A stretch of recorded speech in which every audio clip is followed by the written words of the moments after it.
चलिए कल के विषय को ही आगे की ओर ले जाते हैं, क्योंकि हम सब जानते हैं कि जब हमारे मन में संदेह होता है या शंकाएं होती हैं तो उन शंकाओं और संदेहों को आसानी से दूर नहीं किया जा सकता। और यही स्थिति अर्जुन की थी। श्री कृष्ण सब कुछ जानने वाले, उनको ये मालूम हो गया कि अर्जुन की मन में जो संदेह है, जो शंकाएं हैं, उसका निराकरण अभी भी नहीं हुआ। तो वह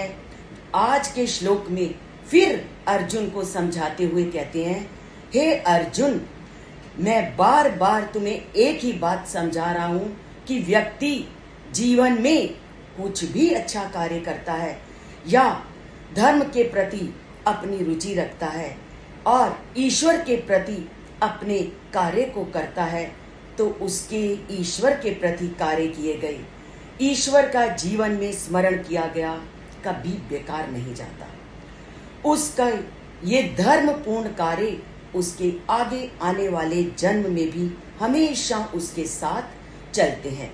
तो उसके किए गए अच्छे कार्य कभी समाप्त नहीं होते, इस बात को अपने मन में धारण कर लो। इसीलिए वो कहते हैं कि उसके ये जो धर्मपूर्ण कार्य पहले जन्मों में अपूर्ण हो गए हैं, उसको पूर्ण करने के लिए वह ऐसे व्यक्तियों को, ऐसे लोगों के घर में जन्म देता है जो धनवान हो, अर्थात उनके इस कार्य को पूर्ण कर सके या वह धर्म युक्त कार्य करने वाले हैं। जब श्री कृष्ण ने कहा कि धर्म में जिसके भी बाधा आती है, मैं ऐसे लोगों को धर्म युक्त क्षेत्र में ही पुनः जन्म देता हूं, तो क्या यह प्रश्न आपके मन में शंका उत्पन्न नहीं करता कि बहुत लोगों को तो हमने ऐसे देखा है, जिसके उदाहरण हमारे साहित्य में भी मिलते हैं, कि उनका जन्म ऐसे परिवारों में भी होता है जहां धर्म को महानता नहीं दी जाती और जहां वह अपने कार्य को पूर्ण नहीं कर सकता। अपने धार्मिक कार्यों को पूर्ण करने के लिए उन्हें अनेक समस्याओं का सामना करना पड़ता है या वह नहीं कर पाता। तो उसी प्रश्न का उत्तर श्री कृष्ण आज के श्लोक में देते हैं। वह कहते हैं कि ठीक है कि कई बार मानव के सामने ऐसी परिस्थितियां आती हैं और उसे ये धर्मपूर्ण कार्य करने में बाधाएं आती हैं, परंतु फिर भी व्यक्ति के पहले के जो कार्य हैं उसको बार बार उसी ओर ले जाते हैं और उसे उस धर्मपूर्ण कार्य करने के लिए बाधित कर देते हैं। उसके पहले के अभ्यास कभी व्यर्थ नहीं जाते।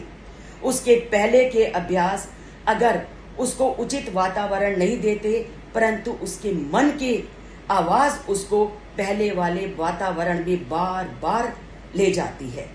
और बार बार जब हम उसी कार्य को जाते हैं तो हमारा जो मन है उस कार्य की ओर प्रवृत्त हो ही जाता है। इसके साथ ही वह इस श्लोक की दूसरी पंक्ति में कहते हैं कि जब व्यक्ति धर्म के क्षेत्र में लग जाता है तो ये कर्म कांड उसके लिए कोई महत्व नहीं रखते, तो वह कर्म कांडों से ऊपर उठ जाता है, तो उसके जीवन का केवल एक ही आधार रह जाता है, ईश्वर की भक्ति। तो मैं तुम्हें बार बार ये कहता हूं कि जब तक जीवन है अपना मन ईश्वर में लगाओ, ईश्वर की भक्ति में लगाओ और सत कल्याणों में लगाओ। झोंक दिया जीवन को जिसने, उसे कर्म कांडों से क्या लेना। तो इसलिए जीवन में चाहे कहीं भी हो, आप केवल उस भगवान के नाम का स्मरण करते जाओ, वही आपको इस संसार में पार लगाने वाला है।